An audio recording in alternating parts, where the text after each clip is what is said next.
Today we're going to continue our study on right triangles by talking about what we call special right triangles. So what are special right triangles?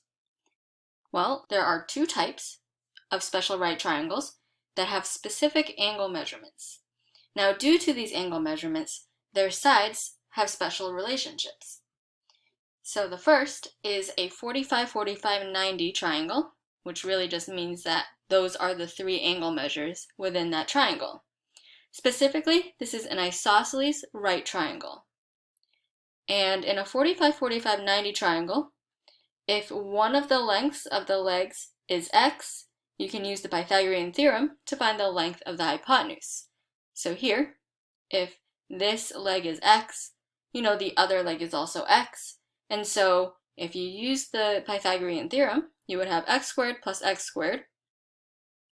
And then you would have to take the square root to get the length of the leg. So in doing that, we end up with the hypotenuse having a length of x times root 2.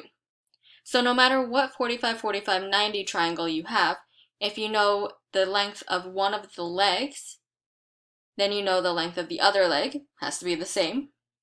And the hypotenuse will always be the length of the leg times root 2. Take a look at example 1. Find the length of the hypotenuse. So here we can see that the leg is given to us as 8. We clearly have a 45, 45, 90 triangle here. So we know that the hypotenuse is always equal to the leg times root 2. And since the leg is given to us as 8, we know that the hypotenuse is going to equal 8 root 2. And that's it. Now for the second one here, although we're not told the angle measures, we are told that both of the legs are 3 root 2. Since the legs are the same, we know we have an isosceles right triangle, so we know we have a 45, 45, 90 triangle. From there, if we're trying to determine what the hypotenuse is, we can write down that the hypotenuse is the leg times root 2. And since the leg is given to us as 3 root 2, we can substitute and then simplify. So we have 3 times 2, which is equal to 6. Look at example 2. This time, instead of being told the length of the leg, you're being told the length of the hypotenuse. We'll work with it the same way, except we will substitute for the hypotenuse instead of the leg. So if the hypotenuse is equal to 5 root 2, then we can say, okay, the hypotenuse is equal to the leg times root 2, so 5 root 2 is equal to x times root 2. And then remember, we're trying to solve for x, the length of the leg, so dividing both sides by root 2, we end up with x equals 5. So the length of both legs is going to be 5. Example 3. Triangle WXY is a right triangle. Find the length of WX. Okay, so again, we see we have a 45, 45, 90 triangle. So we know the hypotenuse is equal to the leg times root 2, and here we are trying to find the hypotenuse. We're trying to find what WX is. So WX is equal to the leg, which is 25, times root 2. So 25 root 2 is our answer. So our answer here would be B. So I had mentioned earlier that there are two special right triangles. One was the 45, 45, 90 triangle, and the second is the 30, 60, 90 triangle. Now in a 30, 60, 90 triangle, the shortest leg is x. Which one is the shortest leg? It's the one that's opposite the 30-degree angle. And then the longer leg is going to be x times root 3, so the length of the shortest leg times root 3. The longer leg is going to be the one that is opposite the 60-degree angle. And then the hypotenuse is 2 times x. So the hypotenuse is always going to be 2 times the length of the shortest leg.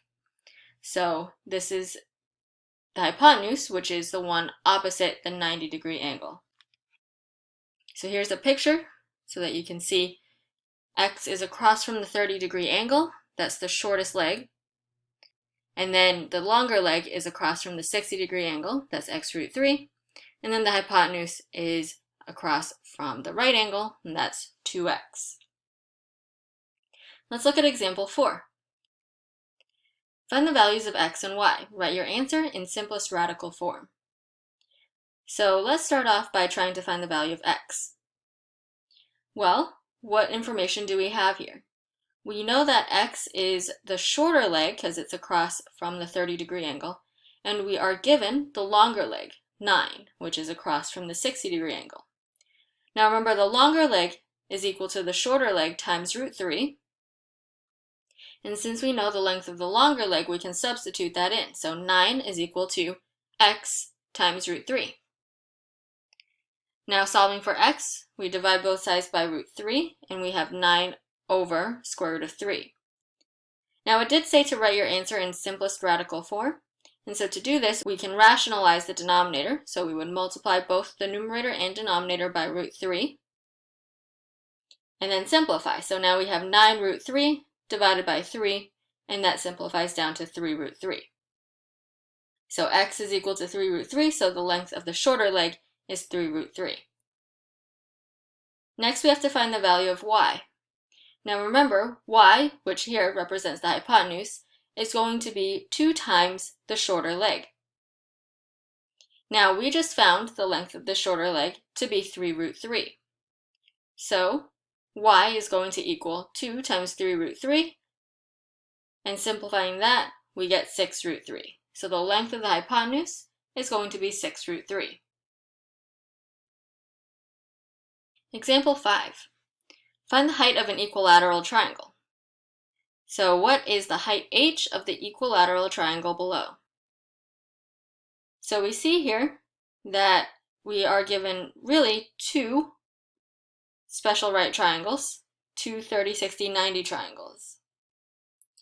So because it's exactly the same on both sides, we can just focus on half of this triangle ABC. So if you focus on the one on the left, we can see here that h, the height of the equilateral triangle, is actually the length of the longer leg because it is across from the 60-degree angle. 3 is then opposite the 30-degree angle. It's not marked as being 30 degrees, but because we know 2 of the angle measures, we can determine that the third angle is 30 degrees. So 3 is the shorter leg. So we can say that the longer leg is equal to the shorter leg times root 3, and since we have the shorter leg, which is 3, we can write h is equal to 3 times root 3, and that comes out to be about 5.2. Now you could leave your answer as 3 root 3, or you can leave your answer as 5.2. In this case, it did not tell you whether to approximate your answer, which would be 5.2, or to leave it in simplest radical form, which would be 3 root 3. Alright, example 6. The body of a dump truck is raised to empty a load of sand. How high is the 14-foot body from the frame when it is tipped upward at the given angle? So in this case, we are looking at a 45-degree angle, and we have a picture here to represent that. Now, because this is raised at a 45-degree angle, we know that we have a 45, 45, 90 triangle to work with, and we are trying to find out the height, which is the length of a leg. Now, since we know that the hypotenuse is 14, because we're told it is a 14-foot body, we can go ahead and use this information to solve for the height h. So since the hypotenuse is equal to the leg times root 2, we can write that 14 is equal to h, the height or the length of a leg, times root 2. We divide both sides by root 2, and we get that h is about 9.9. So when the angle of elevation is 45 degrees, the body is going to be about 9.9 feet above the frame. Now, if you wanted to get this into feet and then inches, we could write that this is about 9 feet 11 inches above the frame. Alright, part B, when the body is raised at a 60-degree angle. So now we are going to be looking, well, we have a picture here. We still have that 14 feet for the hypotenuse, but now since it's raised at a 60-degree angle, we have to determine which one is the shorter leg, which one's the longer leg. In this case, we can see here that the height that we're trying to solve for is the length of the longer leg in the 30, 60, 90 triangle. So remember that the hypotenuse is equal to 2 times the shorter leg. Now, why do we need to do this? Because we know the length of the longer leg in relation to the shorter leg. So first, we'll determine what the shorter leg is, and then once we find that, then we can determine the longer leg. So the hypotenuse is 2 times the shorter leg. Substituting, we have 14 equals 2 times s, and solving that, we get that s is equal to 7. Now that we've determined the length of the shorter leg, we can determine the length of the longer leg, which is the height. So the longer leg is equal to the shorter leg times root 3. And since we know that the shorter leg is 7, we can substitute, and we have h is equal to 7 root 3, which comes out to be about 12.1. So when the angle of elevation is 60 degrees, the body is about 12.1 feet above the frame, or in other words, it's about 12 feet 1 inch above the frame. All right, last two examples. In the first one, we have a 30, 60, 90 triangle, and we want to find the length of the variable x. So let's determine what we have.